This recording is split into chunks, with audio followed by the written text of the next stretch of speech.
50 billion files in OneDrive. Absolutely tremendous growth. We're seeing 300% year-over-year growth. This is my Star Wars New Hope Carillion Cruiser opening slide. I figure you guys will appreciate that. We have released over 100 new features and functionality to OneDrive since Ignite last year.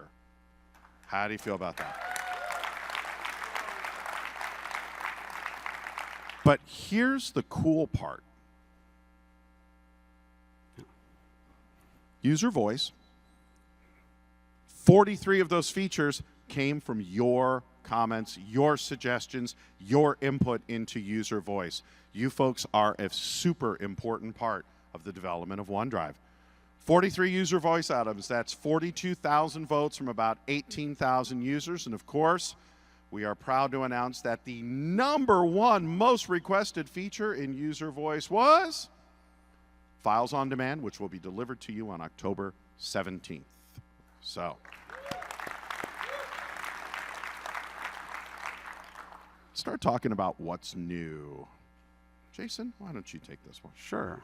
So Stephen mentioned Files on Demand as our top user voice request coming. We did the survey. I think maybe 10% of you have tried Files on Demand in the Windows Insider program. Thank you so much for doing that. That's a big help for us getting it right. For those of you who haven't tried Files on Demand, essentially it takes the world's most powerful file manager, File Explorer, and enables it to work against all of your files in OneDrive and SharePoint. And it does that without requiring you to sync and download every one of those files to your machine. If you're like me, you have access to terabytes and terabytes of team sites, and probably have something close to that in your OneDrive. With Files on Demand, you can work with all of those files without necessarily having to sync and take them offline. But at the same time, if you choose to do that, it's available to you, and you can take those files with you wherever you go. Next, we're bringing Document IRM Sync to OneDrive. Today, you've got to use our older client to be able to sync those document libraries that have IRM enabled. Now you'll be able to use a single sync client for all of your cloud files, whether they're in a SharePoint team site or in OneDrive. Hopefully that simplifies deployments and raises your overall reliability. One of the critical features that we've continued to hear about from those of you that run organizations that span the globe is the challenge when you're posed where to put your OneDrive. Today you have to make a single decision for all of your users and where in the world those OneDrives should live. This has a lot of impact, particularly if there's regional complications around how you manage policy and enforce it. Now with our multi-geo capabilities, which we'll have sessions on Wednesday and Thursday about, you can dig in deeper and decide for every single individual user where the right place for their OneDrive is based on your business. And I know a lot of you have talked about the idea of being able to have your own customer key that lets you be in control of all the encryption we do for the content in the service. Today, your content is encrypted when it's in transit and at rest. With our new service level encryption customer key, you'll be able to also own the master key to that and decide when and how it's available. And for those of you that have deployed the sync client, you know that sometimes it can be a little bit rougher than it needs to be.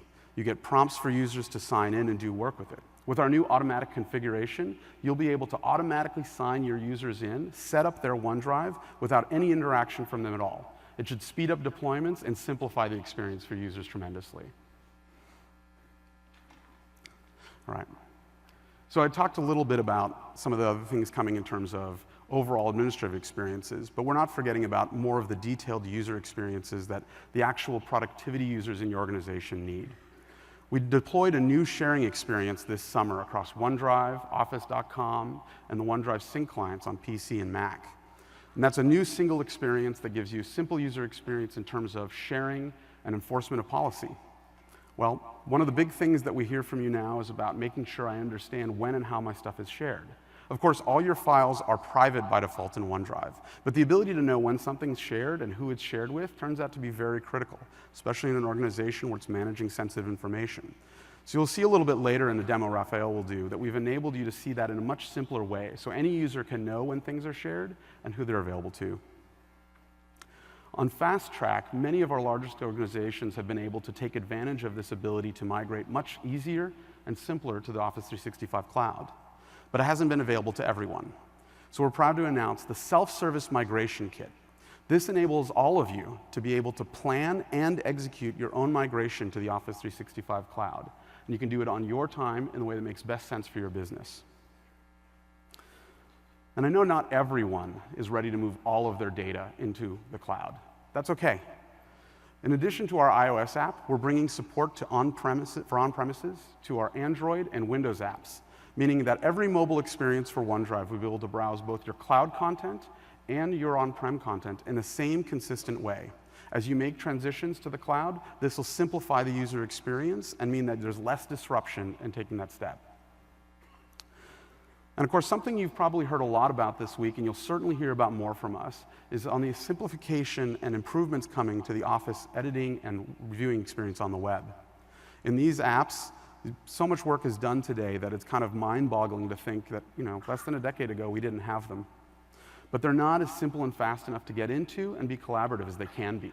So we're bringing improvements to OneDrive and SharePoint that will speed that up. Fewer clicks and less time to be productive. And I imagine that many of you are taking pictures of receipts while you're at this conference. Actually, I'm just curious, how many people are actually literally taking pictures of their receipts? And how many of you are uploading them to OneDrive? Okay, quite a few. So one of the things that we've announced this morning is that we're bringing photo intelligence to those files in the cloud, meaning we'll do optical character recognition on every photo you upload. And so that data will get extracted and put into metadata you can access later. It makes you much more productive with those things, and in my case, it'll be easier to fill out my expense report. When we talk about collaboration, we think a lot about the sharer experience. What are the options and tools they have? How can they quickly and easily get to it? But a critical part of it is the receptive experience. When I get something shared to me, how do I actually access that? We're adding a capability for desktop sharing notifications on PC and Mac. And what this means is that when someone shares a file with you, you'll get a notification right where you are. With a single click, you can be into that document to view and comment or to collaborate directly with the author. And on that sharing experience that we've talked about being in the OneDrive sync clients, on the web, in the Office web apps, is also coming to Office on the desktop.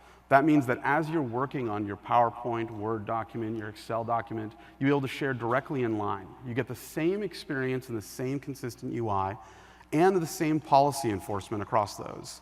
And that means you can stay more productive in the moment and spend less time switching between apps and finding other places to be productive. My favorite feature that we're talking about today is actually zip file support. It's a small one in the grand scheme, but it's so cool. Today, if you work with a zip file, you have to download it and then open it and then pull out the file that you wanted out of the 15 million files someone put in there. With our zip file support, you'll be able to browse directly into zip files and pick only the files that you want to download and grab. It speeds up working with a zip file in a pretty amazing way, and it kind of adds a new level of those old files that maybe we used a lot more in an attachment world. And you can clap. Yeah. That's a good one. For those of you that are deploying Sync on the Mac, today we have two options. There's the Apple App Store, and of course our standalone Sync client we announced at last Ignite. We're adding one more option to simplify your deployments and make it easier to get this set up with your users. And that's the Office package coming with OneDrive Sync. When you deploy Word, Excel, and PowerPoint to your Mac users, you'll also get the Sync client laid down and be able to set that up for your users. It should improve the deployment times and make it that much easier to make a device productive. So before we announce our next feature, I do want to say every single one of those features will be in the product by the end of this year. This is not something we're talking a year from now. By December, every single one of those features you're going to have on your own devices. Yeah. And finally, coming next year, so that's why I wanted a little break, we'll have on-premise support for OneDrive Sync Client with the SharePoint 2019 that we announced in Jeff's session just a few minutes ago. Yeah. But wait. There's more. There is always more. The Microsoft 365 powered device. We saw this week a lot of folks start to talk about this. The taking of Windows Autopilot, the taking of Exchange Online and Office so that everything that's important to a user is there. And from a mail standpoint, and now support for auto config of OneDrive with ADOL so that when a user logs in, they're automatically configured. So We have a great session with Tony East tomorrow. For those of you attending Michael Niehouse's session, you will be seeing this as well. But I work with Michael, and we put together a video of this so we can kind of walk through it and show it to you. So the goal here is you have a user in Nebraska. My laptop just fell in a pool. Okay, no problem. Normally, you'd have to go out, you'd have to F12 boot, Pixie boot, provision the whole laptop, start to put it together. There's a 2 to 3 day gap, which just doesn't work anymore. Bob or Anna or whoever we're talking about can go out to Best Buy, go buy a laptop that has Windows 10 Pro on it, come back, tell their admin, I got a Lenovo Pro. Great. You're all set. All you need is Wi-Fi. So what's going to happen is they're going to connect up an autopilot through GPO is going to automatically update that machine from Pro to Enterprise. It's going to push out GPOs. It's going to connect up with MDM. MDM at this point is saying, okay, who are you? Type in your corporate credentials. Type in your domain password, which is then going to finish this next set where it's now going to push down the apps that are important to Anna. It's going to give her Dynamics. It's going to give her Exchange. It's going to give her her expense app. And what's really important, leveraging UEV, which used to be part of MDOT but is now part of Windows, there is the user's browser favorites. It is the picture of their grandkids or cats or whatever that person likes, because we all know as IT admins, when the end user does not see their desktop picture, they're unhappy, and that transition has not fully happened. In addition, with OneDrive and ADOL, we're going to now see OneDrive automatically configured, no input from the end user. We're going to see files on demand pop up, and the moment they log into Outlook, there is all their email. Because what's important to a user? I want to see all the files on my desktop, I want to see all my email, and I want to see all the files in my machine. So the device is now done. We can see there is Dynamics, there's Expense, there is all of the Office apps ready to go as soon as they click Outlook, and there's Files on Demand. Files on Demand is now configured, ready to go and kicked in. So let's take a little bit deeper look. We're going to go in now, and the first thing you're going to see is Anna has been fully configured. She's domain joined. She's set. When we take a look at our MDM, our Azure controls, we can go in and we can see there's the experience, updates, the apps that were made a part of this, everything registered appropriately. And again, this device has never touched a corporate network. The personal settings are here. And we're going to go in and see that this device, because that's a Windows 10 feature, the ability to upgrade from Pro to Enterprise is there. So we can go in and see the Enterprise license was activated. The machine is on Windows 10 Enterprise. And now we're going to go into our Finder, Explorer, click in. We see there's OneDrive fully configured. We see there's the file on the desktop has been moved. There's all the files. And when we take a look in Pictures, there are all the thumbnails ready to go. Exactly what your users have been looking for. How long have we been waiting for something like this for our end users? I encourage you this week to take a look at Autopilot, take a look at some of the great things that we're doing around that and how we have made it easier and how to include OneDrive so that your users get everything important to that. With that, we want to talk about some of the great new sharing functionality that we've been talking about. So we're going to bring up Raphael to walk us through some of the new sharing stuff. Thanks, Steven. You are welcome. You're good to go. Yeah, I'm good to go. Thanks, Steven. So one of the core uses of OneDrive is to share and collaborate with people inside and outside of your organization. We've made many improvements in this area over the last year, and in the next few minutes, I want to show you some of the new capabilities we're introducing. The first feature I want to show you is how we've made it easy to securely share files and folders with people outside of your organization, even if they don't use Office 365 or have a Microsoft account or MSA. So in this scenario, I'm playing the part of a Contoso travel employee, and one of the projects I've been working on is to renew partnerships with major airlines around the world. And so what I have to do right now is I have to share the sales document with someone from Fabricam Airlines. And so all I have to do is select the file and hit share. From here, I can see that by default, the link I'll be sending is a shareable link. It'll work for anyone with the link. This is always the easiest way to share because anyone with the link can open it without having to go through any additional process. The issue here, though, is that our sales data isn't public, And so I want to share in a secure way where recipients have to prove that they're, where people who open the link have to prove that they're intended recipients that I sent the link to. And so all I need to do is change the link settings and say, I only want it to work for specific people. So I select specific people, I'll hit apply, and I'll just type in Larry at fabricamairlines.com. So I'll select him, and I'll hit send. What this does is it sends a secure link to Larry that only works for him. And like Jason mentioned, even though I did this from my Windows File Explorer, I could have done exactly the same thing, following the same steps on Mac OS, on Office, and on the web using any browser. So now I want to go ahead and show you what it looks like for the recipient. So I'll go ahead and I'll log into Fabricam Airlines email. And the first thing you'll notice is that even though Contoso Travel is using Office 365, Fabricam Airlines is actually using G Suite instead. And so here I see the link that the email that just arrived, and so I'll go ahead and I'll click on the link inside of it. Now, because this is a secure link, like I mentioned, I do have to prove that I'm one of the intended recipients. But I don't have to create an account to do this. I don't have to remember yet another password or manage a wide array of accounts across different web services. Instead, I can just go back to my email and copy this code that just got sent to me. This code can only be used once, and it expires after 15 minutes. Another thing I can do is I can specify that I want to be kept signed in. This way, I can come back to this document or any other files and folders in this organization without having to enter a new code every single time. So that's it. So I'll hit verify, and I'll instantly get taken to this document that got securely shared with me.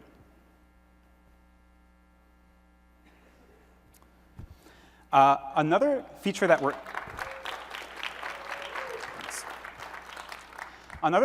adding is the capability for you admins in the crowd to specify that you want these recipients to have to continuously re-verify their email and have to enter a new code every single time.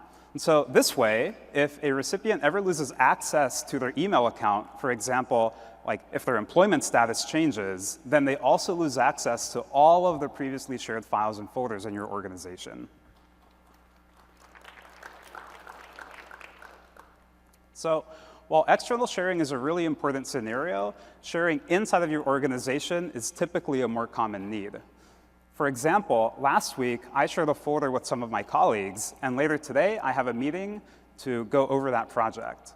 And so as part of preparing myself for that meeting, what I'd like to do is see which of my colleagues have viewed the files that I shared with them. So last year, we introduced file analytics to OneDrive by allowing you to see file stats like trending usage and views on the phone. And this year, based on user voice feedback, I'm excited to announce that we're bringing file analytics to OneDrive Web, allowing you to see who has viewed your shared files, as well as how many views your files have in total. And so here I have the folder that I shared with my colleagues a week ago. And the first thing I want to point out is this icon up here. This signifies that I'm looking at a shared folder. This is really important in OneDrive because everything is private by default. And so now, whenever I see this icon, I know that I'm looking at a folder where everything in it, as well as anything I add to it, will be accessible by other people. The other thing I can do is I can now click on it, and I can see the full list of permissions on this folder. In this example, you can see that there's a link that only works for people in my organization, in Contoso Travel, and I can see that it got sent to the 4 colleagues that I sent it to last week.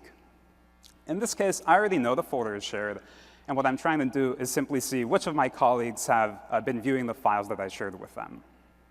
And so all I have to do is I can hover over a file, and I get this brand new file hover card. Using the file hover card, I can see that Stephen Rose was the last one to have modified the file.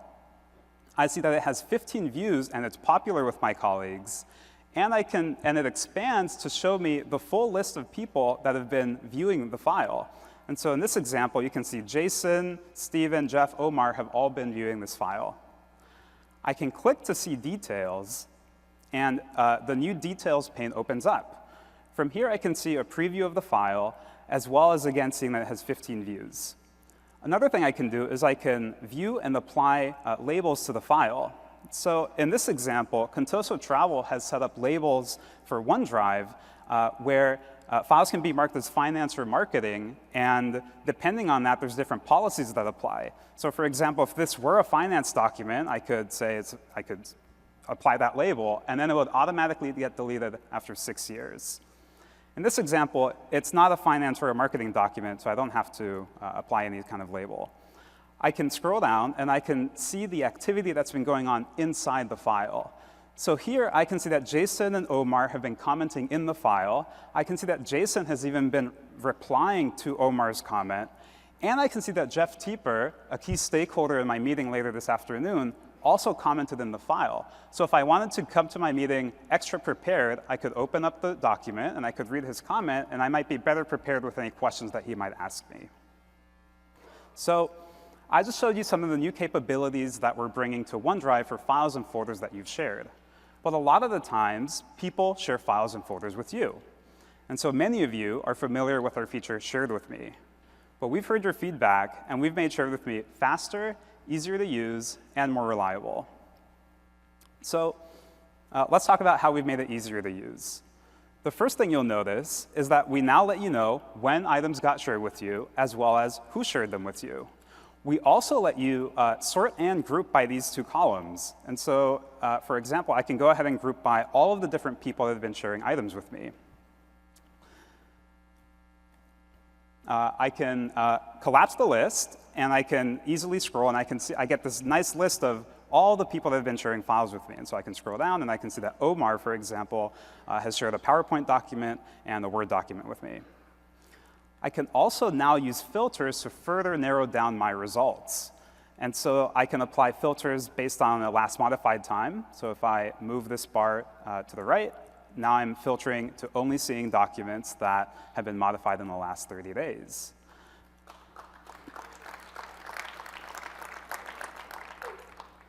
I can also filter by file type, and I can filter by people. So if I, for example, I'm trying to find a folder that Melissa shared with me, and so I can just type in her name. She appears, I'll select her, and again, it'll filter down to only show me those files and folders that Melissa shared with me. In addition to these new capabilities, like I mentioned, we are also making Shared With Me more reliable by showing you files and folders for links which you've clicked on, as well as files and folders in other organizations where your guest accounts in those organizations are permissioned to. The last feature I want to show you is our OneDrive file previewer. Last year, we announced support for various Adobe file formats. And this year, I'm excited to announce that we're expanding support to include Adobe Illustrator formats, as well as 3D files, DICOM medical files, zip files, and more. In total, our OneDrive file previewer supports over 270 file types.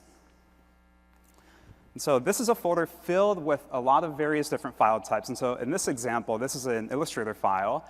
And I can tap Next, and then this will be a DICOM medical file. So again, these aren't regular pictures. They're not JPEGs. They're not PNGs. But OneDrive can still preview them.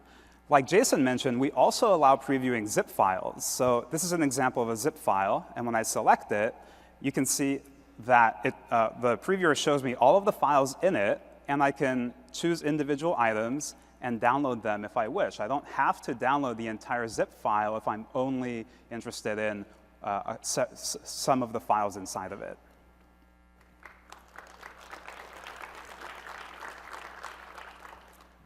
What's more, if I have files on demand, I can see all of these same rich previews straight from File Explorer, even if I don't have the right programs installed on my computer to be able to generate those previews. So in this example, I have a folder synced to my OneDrive, or synced to my computer.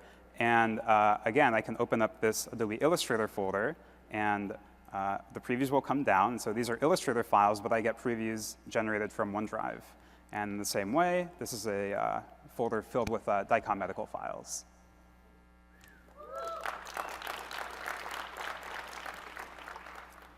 Great. So that was a quick sneak peek of all of the sharing and collaboration features that we're introducing this year. Thanks Back a lot, to you. Raphael.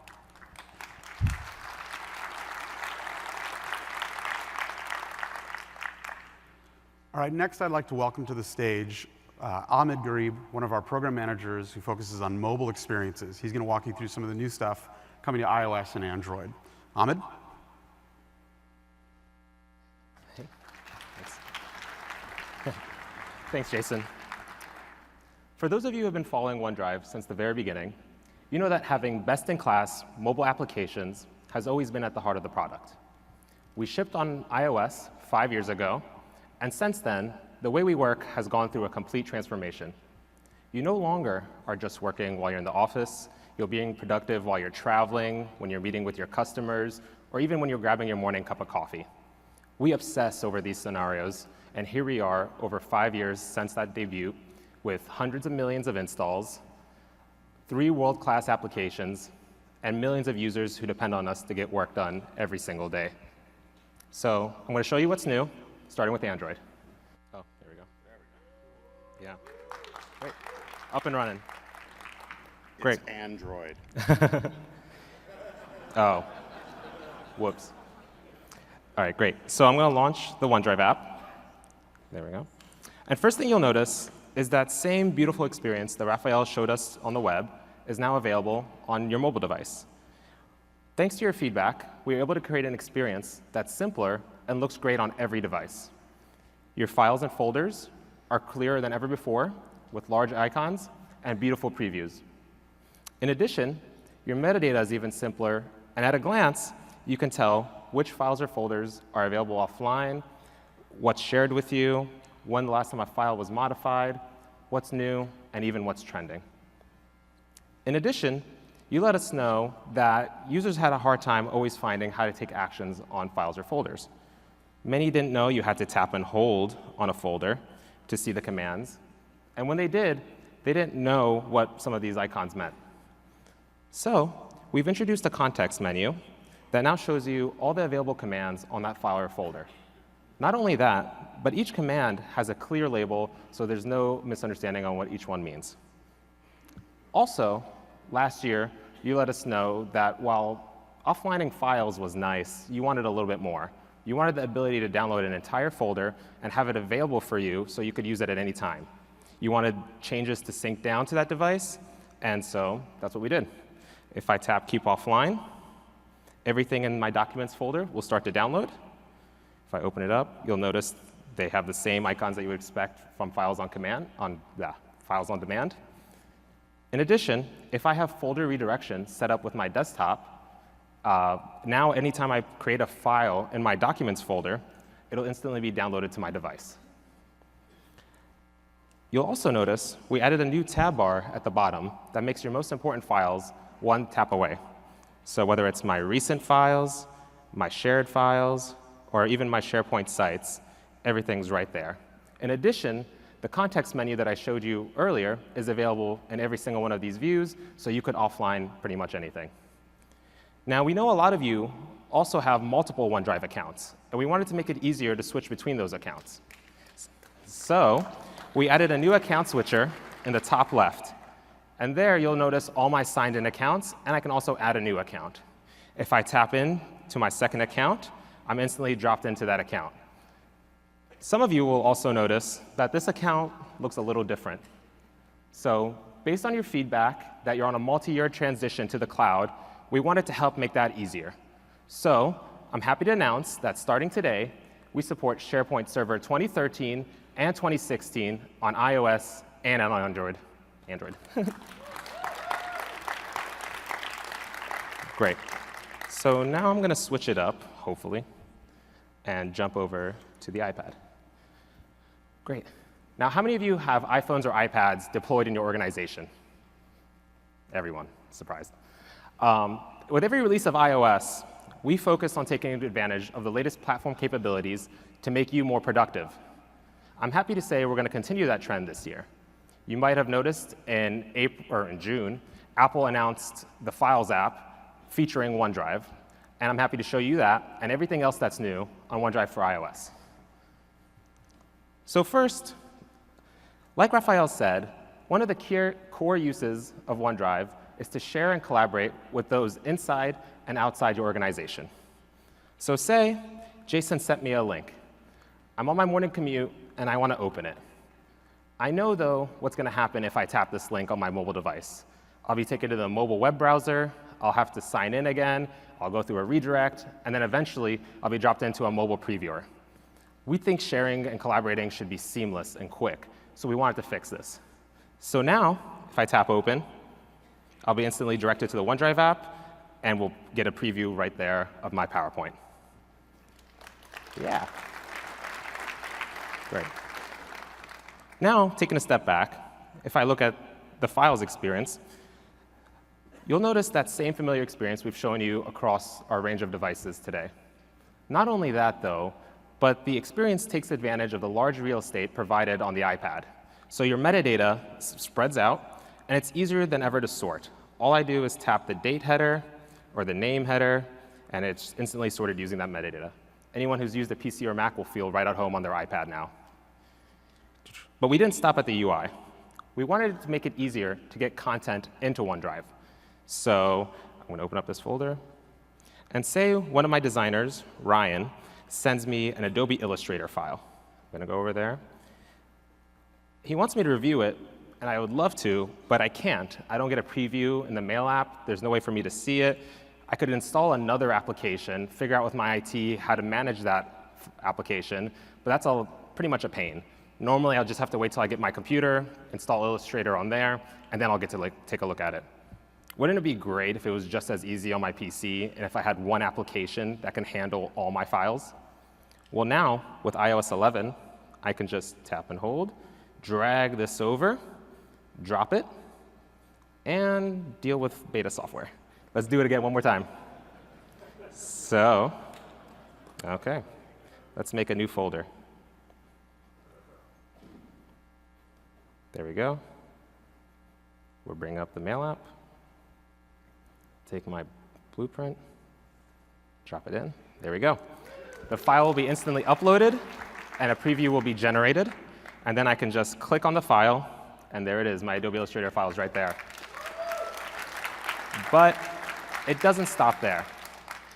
Like Raphael said, OneDrive leads the industry with over 270 file types previewable through our applications and through our website. So if I go back, you'll notice that I have that same medical DICOM image preview. I have those 3D files. And of course, we support Word, Excel, PowerPoint, and all the photos, videos that you love and store on OneDrive. Not only did we want to make it easier to move your digital content into OneDrive, we also wanted to make it easier to store or to digitize the world around you. So last year, we announced Scan. So let's take a look at what that looks like. Great. So I come up here, and I scan the first page. So before, you could just upload this. And you let us know that was great, but you wanted more. So this year, we added the ability to scan a second page. You can also rotate as many times as you like. Also, it looks like I missed, so I'm going to fix my cropping a little bit. And there we go. I can upload it. That file will be instantly converted to a PDF, and then I can open it, sign it, and share it with all my colleagues. And it's great. Lastly, you let us know that it's great that you can access your files from the OneDrive app, but you wanted to do more. You wanted to have access to all your OneDrive files, regardless of what app you were using. So that's where the Files app comes in. So I'm going to jump over to the Files app, go back. There we go. First thing you'll notice is that I not only have access to my OneDrive content, I also have access to my SharePoint content. That means if I'm in the Photos app or if I'm using a line of business application, I can save anything directly to SharePoint on my iPhone or on my iPad. In addition, if I tap in, you'll see all the files right there. And those industry-leading 270 previews are available all from the Files app. Also, since the Files app right now is being powered by OneDrive, you get all the benefits of EMS and Intune. So that means conditional access will be enforced, or that you can pass Intune policy directly here. Finally, not only do you get all the benefits of the OneDrive and Office 365 applications, you also get the benefits of being in the Files app. Meaning, let's say I wanted to store all my pictures in one location, even though they might be in OneDrive or in SharePoint. I could take my Pictures folder, drag it over. I'm going to put it under, I guess, Designs. I'll drop it in there, and then I'll go into Designs. And there it is. My Pictures folder is right there. So now I can tag content regardless of where it lives. So if I go to my patient MRIs, they're all there. My blueprints are right there as well. Finally, let's say there's a folder that I use a ton in one of my other line of business applications. I can take that folder, drag it over, put it as a favorite, and now I have access to that file, whether I'm in Adobe or any other application, at just one tap away. And so that's just a sneak peek. That's what's new on iOS and Android. We have plenty more at the booth, and I'll throw it back to Jason. Thank you.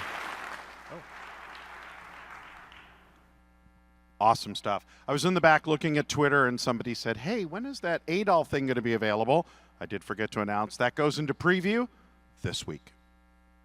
So one of the things that we heard quite a bit, sorry, jumping ahead, is Admin Center. People super happy that we're no longer using PowerShell, that we've actually moved to a full GUI-based Admin Center, but there are things that we needed to do to make it better. So I'm happy to announce 2 or 3 new features that are going to be coming. The first is you will now start to see in the next few weeks on our homepage, you'll be able to take a look at all of the active accounts, you'll be able to take a look at file activity, and all of the OneDrive Message Center all in one place, all together. That's something I know a lot of you, absolutely.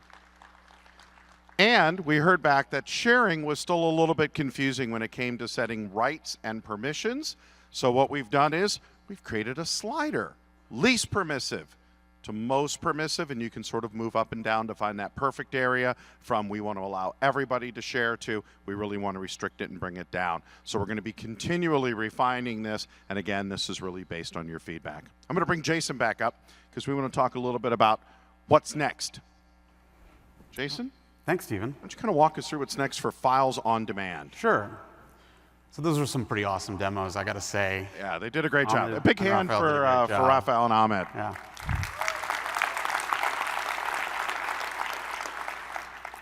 So in Files on Demand, one of the core ideas we had was separating the access to your files, exposing them in interesting and useful ways, from storing them locally, so that we could get back some of that magic you might remember from when we all just only used file shares, and Explorer just worked against it, and I didn't have to bring those files down just to rename them. That separation enables us to have a lot of other interesting ideas come to the fore.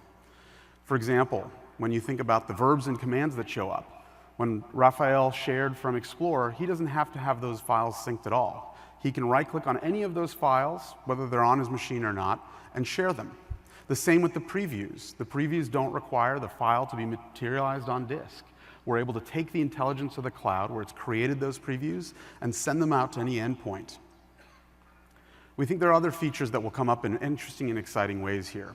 For example, when we see the sharing state on something, being able to browse through all your folders in Explorer and immediately see something is shared, see someone's editing something, there's interesting activity for it, is a clear power of being able to have files on demand.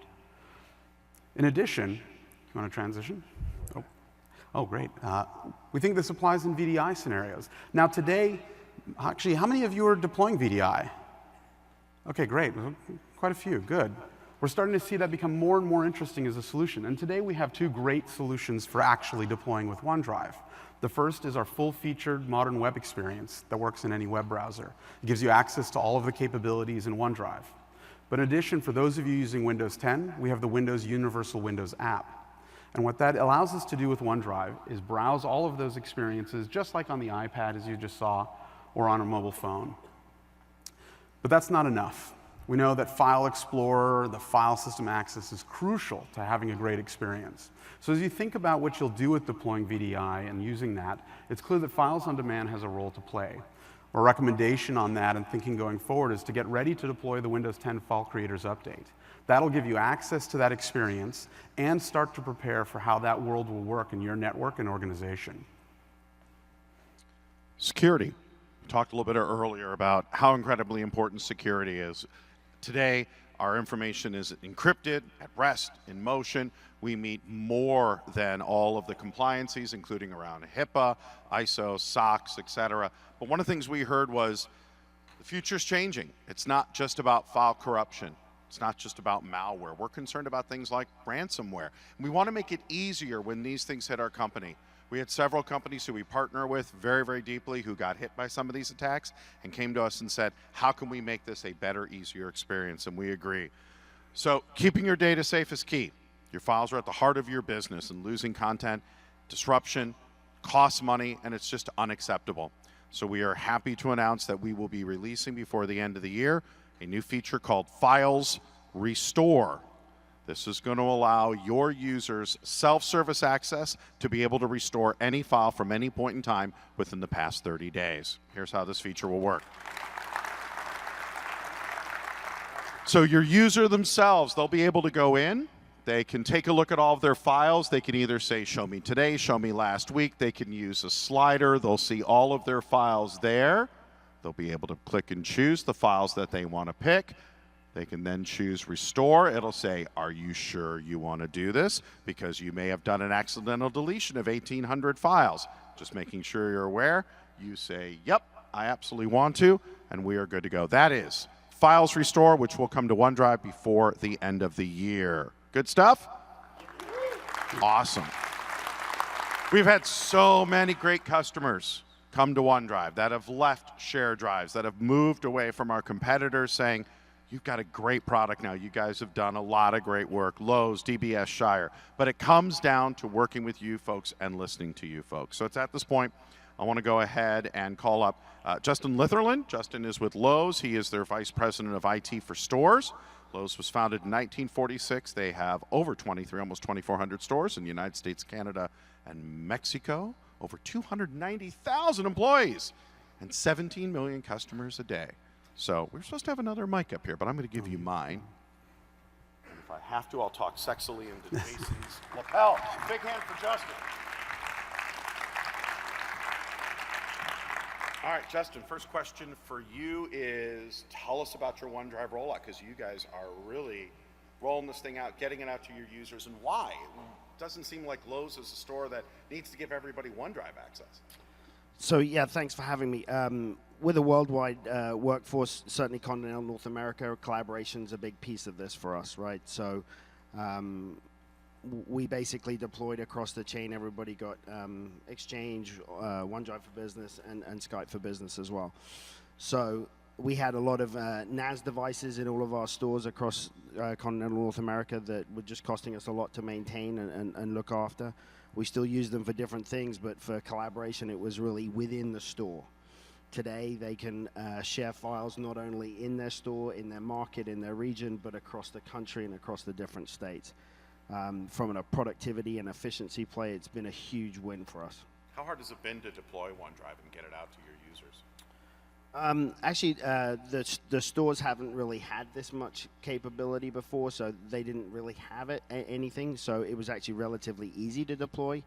Used the fast track team and a great team at Lowe's who helped deploy it as quickly as we did. We started our journey in January of this year, and we'll wrap up at the end of next week. Awesome. How are they using it? Like, what type of stuff are they storing, using? So in the field, we're using it for our store associates to collaborate with our customers. Customers will send a picture of a kitchen that they really like from a magazine. Hey, could you mock this up in the CAD system, whatever, and then we can collaborate. So externally with our customers for that. Internally, we have a lot of meetings in the field. The field teams love it because they just drop their files in and co-author and co-create through their OneDrive capabilities.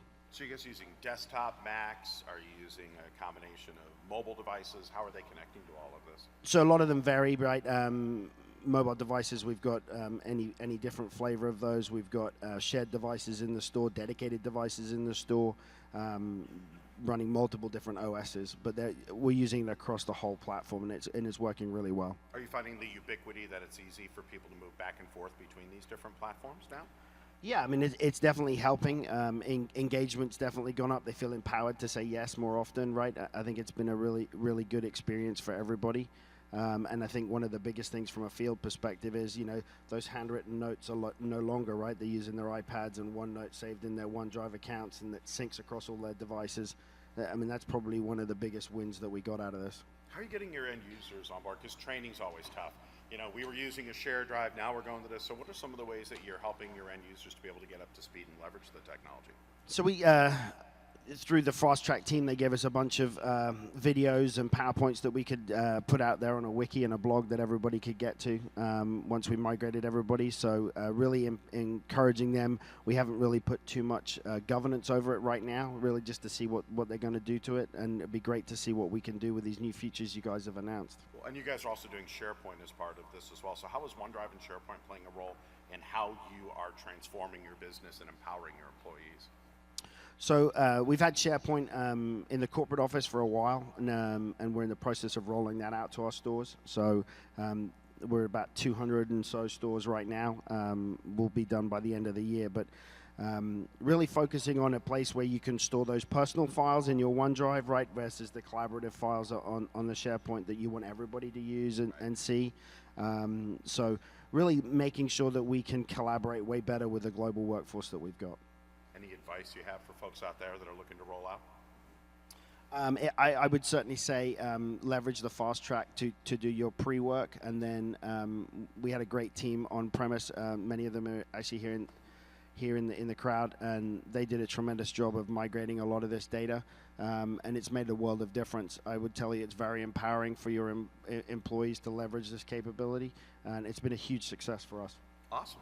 And you'll be hanging out by the OneDrive booth later on today if folks have any questions for you. I will certainly stop by. That would be great. Ladies and gentlemen, big hand for Justin Litton from Lowe's. Thanks, guys. So much. Thank you. And we have lots more customer stories like that on our customer page. So we've been working hard. Over 300,000 organizations currently using OneDrive and SharePoint. That's over 85% of the Fortune 500, and we are also one of the top-rated mobile apps in the App Store. But Jason? Sure. So when you think about what the call to action is, the first one is simple. Turn on OneDrive.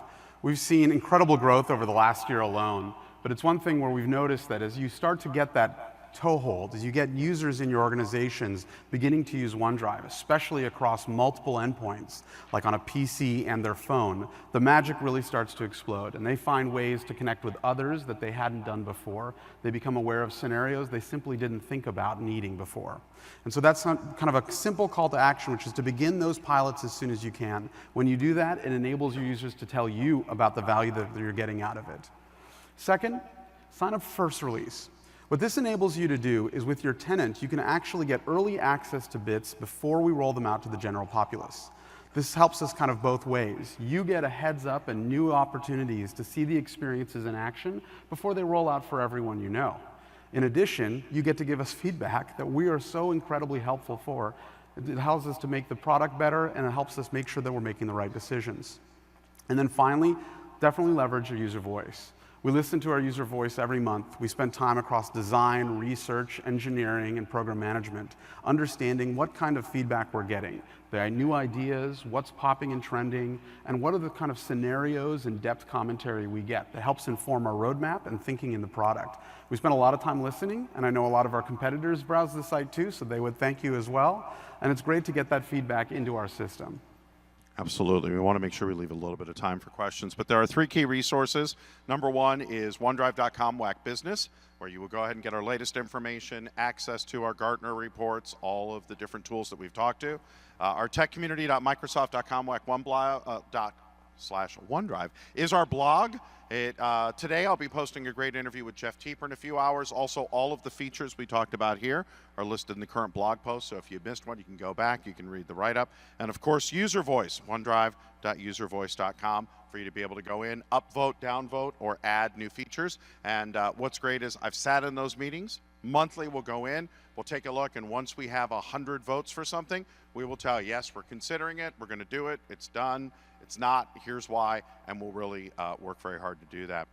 A few sessions this week you want to be aware of. The Manage and Secure OneDrive Desktop Mobile is a great one.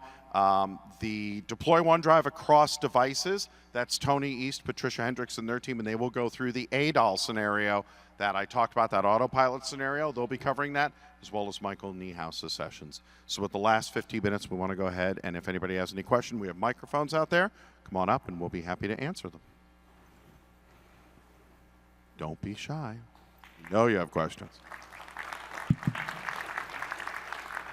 Thank you so much. Really great stuff. We really appreciate your work about all of these features. Just Thank a you. question about the file recovery tool, and how is this different from the recycle bin in the OneDrive of the site collection, which is Sure. 180 days essentially? Good question. It's a great question. So what is the difference between the recycle bin and our file restore functionality?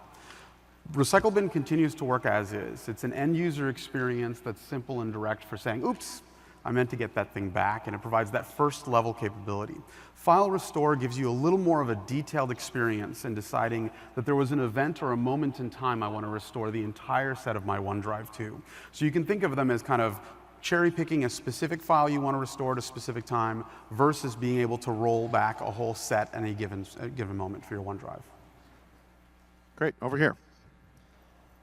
In the education realm, we often have multiple groups with multiple different needs, multiple different regulation compliances, and multiple missions, including at my university, a mission to share everything with everyone, collaborate, and HIPAA regulations, hospital data, everything. So far, to my knowledge, everything right now is one giant slider of in OneDrive you can do this or not, or you can do this or not. In the new slider technology, is there any way I can target this in any way? You can actually, through a series of GPOs, you can actually go in and say, these people are not allowed to share. They're not allowed to share externally. So you can say, we're going to make HR very restrictive or very permissive versus this group. We have interns. We don't want them. So again, inside of the Office 365 admin, you have DLP, you have Sandbox, you have GPO permissions that you can use. So the goal is always, unlike some of our competitors, which they let everybody sort of pick what they want to do, you as IT can set a box that could be based on a person, a group, an OU. This is what that group is allowed to do, and then allow them how much room within that and how much permission you're going to give them. So you'll see those in there. Check out our blog. I have a great blog post on how to set those GPO permissions. Thank you. Thank you. Over here. So we are using folder redirection for documents, desktop, favorites, and links as well. Yep. Do you recommend using OneDrive in parallel to that, or what's your recommendation? And if migrating from documents to OneDrive, perhaps, what to do with favorites and links? Great question. So number one, by doing folder redirection across documents, which a lot of our customers are doing, then makes it easier because users, then they just go, I'm saving it to my desktop, I'm saving it to my documents, but really what's happening is it's going into OneDrive. What is great is when you do move to RS3 and get to files on demand, everything is going to be there and ready to go. Windows 10 Spring Edition, the anniversary, the Spring Edition, brought UEV, User Experience Virtualization, which was part of MDOP as a free tool as part of Windows 10 Enterprise. UEV is meant to basically save all of your customizations to your device, and it's stored in servers. So everything from bookmarks to favorites to background patterns to settings in Adobe Acrobat, settings across browsers. It will store those, hold those. When you move to the new device, it'll move it over. So we absolutely recommend, I think that's great to move to folder redirection, so that way your users are saving everything. When they go to their mobile device, it's there. You're getting rid of share drive, and it sets you up really beautifully for files on demand to be able to bring that in later. One small additional point. So UEV was understood at me personally to be an on-prem solution. What will be the solution for those folders regarding the cloud? There's support for that also in Azure, so you can use Azure the same way that you're using UEV. Will this be ESR? Yeah. Okay. It's pretty straightforward. Thank you. Yep, absolutely. Over here. One of the challenges we have in migrating to OneDrive and SharePoint is Microsoft Access. We have thousands of Microsoft Access files. What's your recommended strategy for that, and is there anything in the future plans for supporting them in OneDrive? That's a great question. I'm actually not sure what the right answer is for it. So the question is, I've got thousands and thousands of Access database files, and they're always in contention because they're being used and accessed, right? Which makes it difficult for sync and for any other product to work with those files. That's something we probably should answer at the booth and find an expert for what our migration story is. That's a really good one. Okay. Yeah, stop by our booth for that one. We'll try to find somebody. All the way down on the end. I realize I've been ignoring the end. Sorry. Yes. So regarding external sharing, I love the idea that in the new SharePoint sites, people can view but not download or print. Is that also available in OneDrive? Yes. And then for external users, our CISO doesn't want them to be able to reshare files. Is that available? The reshare functionality is in there. The other one requires Intune, but you'll see if you go into the OneDrive Admin Center, third tab for sharing, you'll see do not allow users to print, do not allow users to reshare. All of that is in the Admin Center today. Some of it may require MDM or Windows Intune to be able to do, but it is there. Absolutely. All the way over here. Yes, my company is in legal, and we have some unique needs involving ethical walls, where, like, let's say that you work for Coke. You don't want any of your files to be accessible to people who work for Pepsi and vice versa. What functionality is planned for OneDrive that would let you tag documents with metadata, you know, say the client matter number, so that people who are working on a particular matter don't have access to something else? Okay. How could that be managed centrally?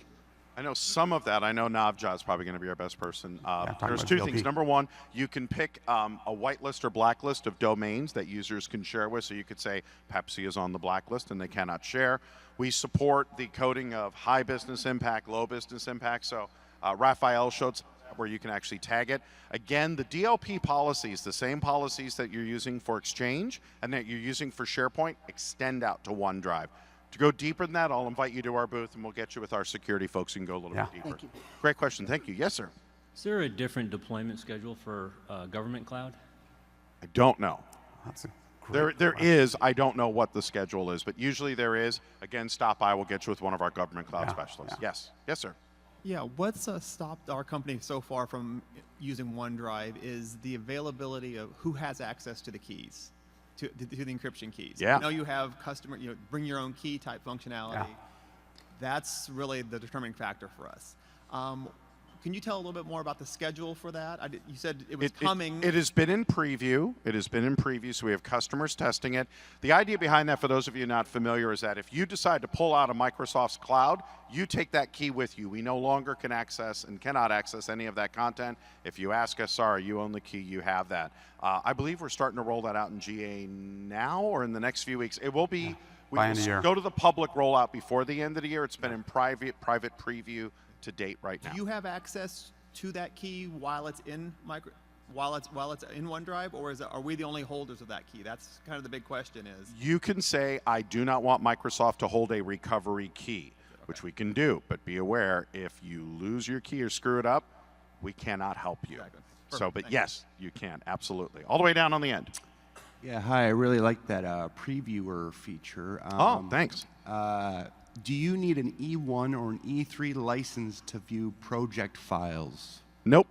Oh, that's great. It is available. That'll be on our consumer SKU and our business SKU. We support, do we support Project right now? Yeah. Yeah, we do. Project, Visio, all Adobe formats. There's a full list on my blog that we have, DICOM, and we are getting very, very close to Autodesk. So we're working with them. We'll be announcing that in the next few weeks. But what's great is you can fully preview it. If you try to click it, it says, sorry, I don't have a file. But what's great is some of those are so large to be able to have a high-res file. And that's available in Explorer today. So if you go into Windows Explorer, you should be, into the browser, sorry. It's available in our browser view. If you go into the browser, you should be able to see those today. One more comment. You guys please. talk about locking down copy and paste, and people can't do that. I can still print screen, though, right? Yeah. There's something that happens at a Windows level, so there's some things that we can't do, but we're always looking, and that's one of the key things of going from Office 365 to Microsoft 365, is we have a much deeper integration with Windows, as you saw during the demo that we talked about. One of the big things about files on demand is, unlike some of the solutions our competitors are offering, it is deeply integrated into the operating system. For example, being able to see thumbnails, something you cannot do with our competitors, LinkedIn. You cannot go and search by a keyword and say, show me every picture, file, document that has that in it. You cannot do that from the desktop. So we're looking to get to do more of that integration, which will make that smarter, better, faster, and that's a big piece of it. So that's great feedback. Thanks. Thank you. All the way down here. So two things. One's on the external collaborators. When we share files with them, they want to be able to download the files offline using the OneDrive Sync client, and they can't do that right now. So there's a lot of demand for that. And second, the photos feature for business as well as personal, it's available. For business, it's not. We will be bringing photo upload to OneDrive for Business. Yeah. So that we will. On the first one, I think you were saying that external users want to be able to have sync. Right. That's a great item. Would love to see that voted up on user voice. So we've been voting for that. Okay, In fact, good. the entire World Bank has been voting for that, and we saw a lot of. A lot of interest? Yeah. Okay, that's really good to know. Okay, thanks. We'll bring it back to the team. Awesome. Yes, sir. Yeah, so OneNote documents don't really trigger a revision history in OneDrive. Will those still work once the file restore feature gets added? Yeah, version history will be available. Yep. There you go.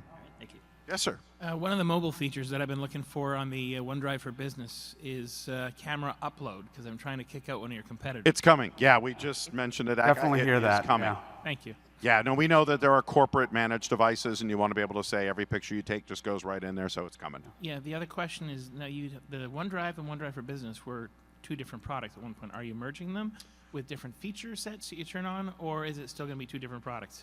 They will still be two different products because people use it in the consumer. There are some companies who turn off OneDrive Consumer, don't allow it to be used on the device. But we do have people who say, I move in and out of both worlds and I want to be able to move things. So we're really leaving that up to customers on how they want to best manage that. But we're not going to stop doing that. But we are going to look to find more ways like we've done in mobile to make it easier to switch between those and treat those like one client.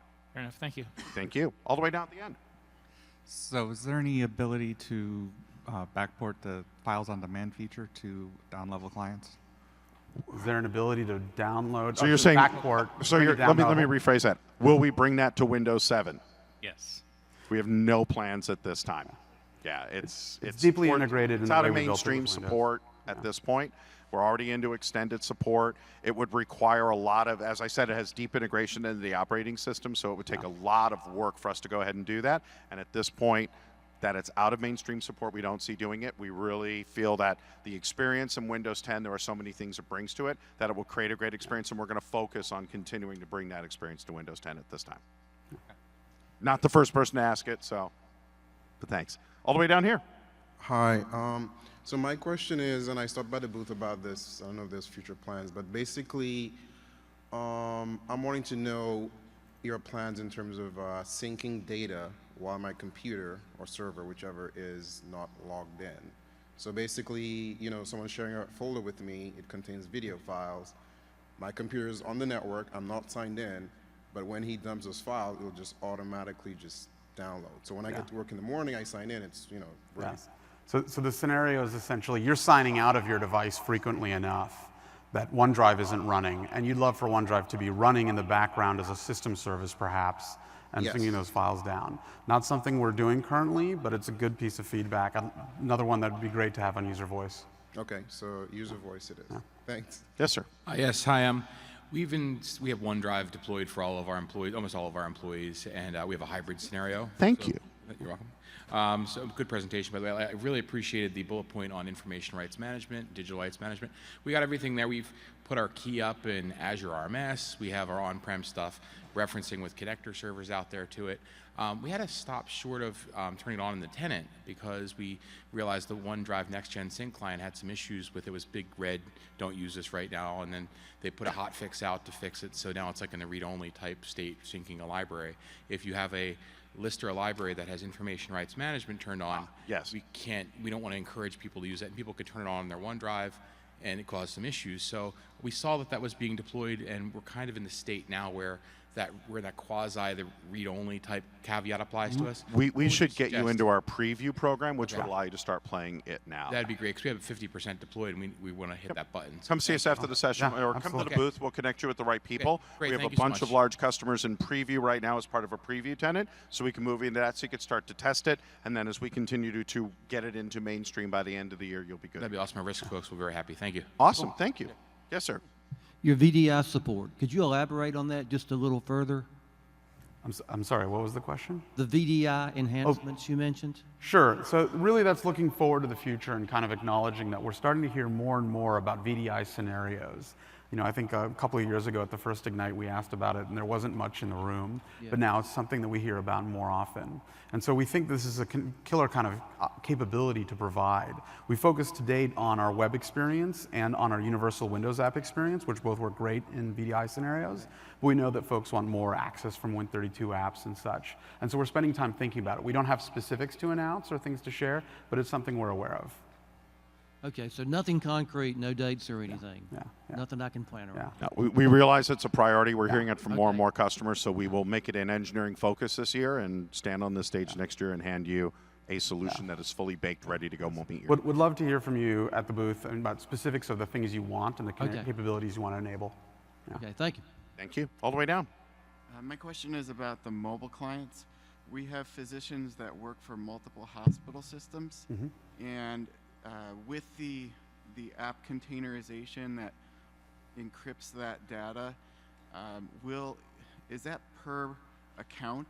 So if they work for multiple hospital systems and each one is trying to protect that data, and they're logged into that mobile client with multiple accounts, how will that work?